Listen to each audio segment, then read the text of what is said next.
Hi guys! Magandang hapon sa inyong lahat. Ito yung part 2 na videos natin para sa pinamili natin ng mga gamot ni Akira guys. At gustong gusto ko magpasalamat sa lahat na nagmamahal kay Akira, sa lahat ng mga gifters. Yan, kung ikaw isa sa gifters na nakapanood nito, maraming salamat sa iyo. At bilang isang nanay, ay lubos po ako nagpapasalamat mula sa aking puso sa mga tao na nagmamahal, nagsusuporta sa aming live magnanay. At bilang isang ina din, gusto ko din po na ipakita sa inyo na maging transparent kung saan po napupunta yung mga binibigay niyong gift. Yan po guys. Ito po yung mga pinibili ko para kay Akira.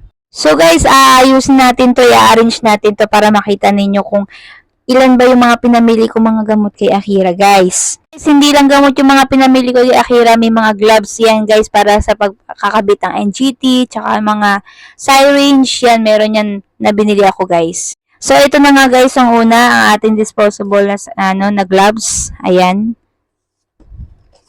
Then, ito nga, guys, ay anti-epilepsy pala to, guys, kay Akira, guys. Yan. Anti-epilepsy yan.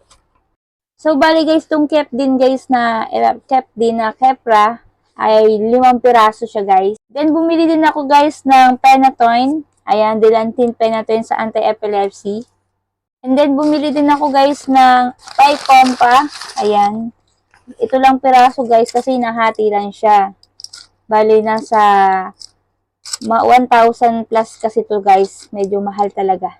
So, bumili din ako guys ng Phenobarbital ni Akira. Anti-epilepsy din siya guys. Then guys, bumili din pala ako din ng Acepto para sa kanyang NGT tube. Then yung Cleo Plus guys, bumili din ako para sa kanyang dito sa tape sa kanyang ilong. Yung mga natira pala ay Cyrige. Sa dami po ng Cyrige. So, ito po pala yung Cyrige na pinamili ko kay Akira. Yan yung Cyrige na yan guys. Ayan. Ayan guys, yung pinamili ko kay Akira guys, hindi biro yung mga presyo niyan guys, lalo na yung Kipdin at Pycompa at Dilantin.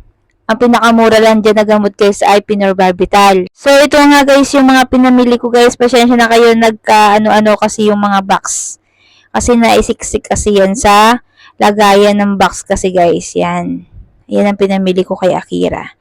Maraming salamat sa inyo mga gifters sa pagmamahal nyo kay Akira. Thank you so much. At ngayon nga guys, kasama natin sa Akira. Yan, maraming salamat sa lahat ng mga gifters. Thank you sa pagmamahal ulit. And more blessing po sa inyo. Kasi God na po ang bahala magbalik niyan ng lahat-lahat ng pagmamahal nyo at pagtulong nyo kay Akira. Thank you guys and God bless you. Bye-bye! Bye-bye ka sa kanila. Thank you sa lahat po. I love you. Bless you all.